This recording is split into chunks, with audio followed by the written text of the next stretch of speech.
Hello YouTube family, कैसे हैं आप लोग। आशा करती हूँ कि आप लोग अच्छे होंगे, स्वस्थ होंगे, मस्त होंगे, अपने अपने घर में अपने अपने परिवार साथ खुश होंगे। और देखिए, मैं एक बहुत सुंदर सा नाच का हरवा गीत सुना रही हूँ। प्लीज़ आप लोग सुनिएगा, अपना प्यार दुलार आशीर्वाद जरूर दीजिएगा। चैनल पर नए हो, चैनल को लाइक सब्सक्राइब कमेंट जो करिएगा और बताइएगा कि आप लोग को गाना मेरा कैसा लगा।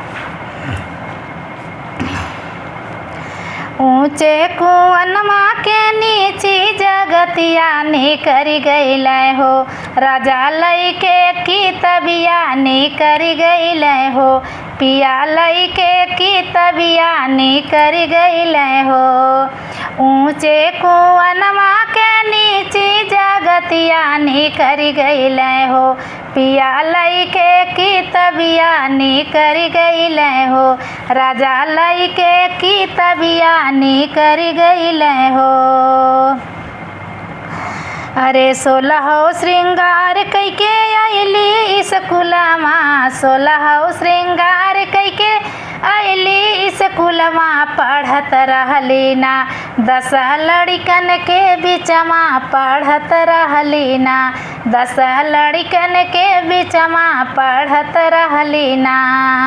कई के श्रृंगार हम अइली स्कूलमा, पढ़त रहली ना 10 लड़कन के बिचमा, पढ़त रहली ना 10 लड़कन के बिचमा, पढ़त रहली ना। रचका तू नैना लड़वत मोरे राजा, रचका तू नैना लड़वत मोरे राजा, सुफल होतैना मोरा 16 श्रृंगारवा, सुफल होतैना मोरा 16 श्रृंगारवा, सुफल होतैना। रचका तू नैना लड़ावा मोरे राजा, सुफल होतैना मोरा सोचल सपनवा, सुफल होतैना मोरा सोचल सपनवा, सुफल होतैना। कैसे के नैना लड़ाई मोरी रनिया, कैसे के नैना लड़ाई मोरी रनिया, पढ़त बाटीना 10 लड़कन के सथमा, पढ़त बाटीना 10 लड़कन के सथमा, पढ़त बाटीना।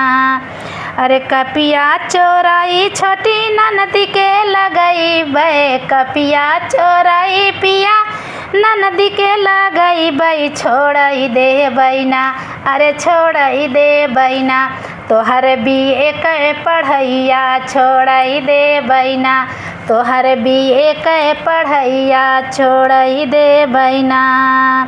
जाऊ मोरे राजा तोहर इतनी सारमिया, जाऊ मोरे राजा तोहरे इतनी सारमिया, नाहक लैला ना मोरा नन्हमई गावनमा, नाहक लैला ना मोरा नन्हमई गावनमा, नाहक लैला ना।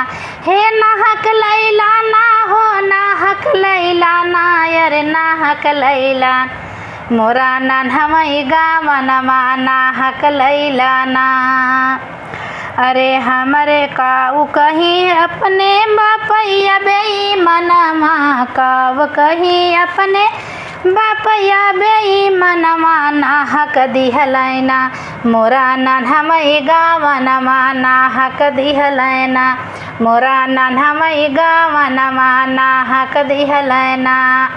ऊंचे कुअनमा के नीची जगतिया निकरी गईलैना, पिया लइके की तबिया निकरी गईलैना, पिया लइके की तबिया निकरी गईलैना, पिया लइके की तबिया निकरी गईलैना।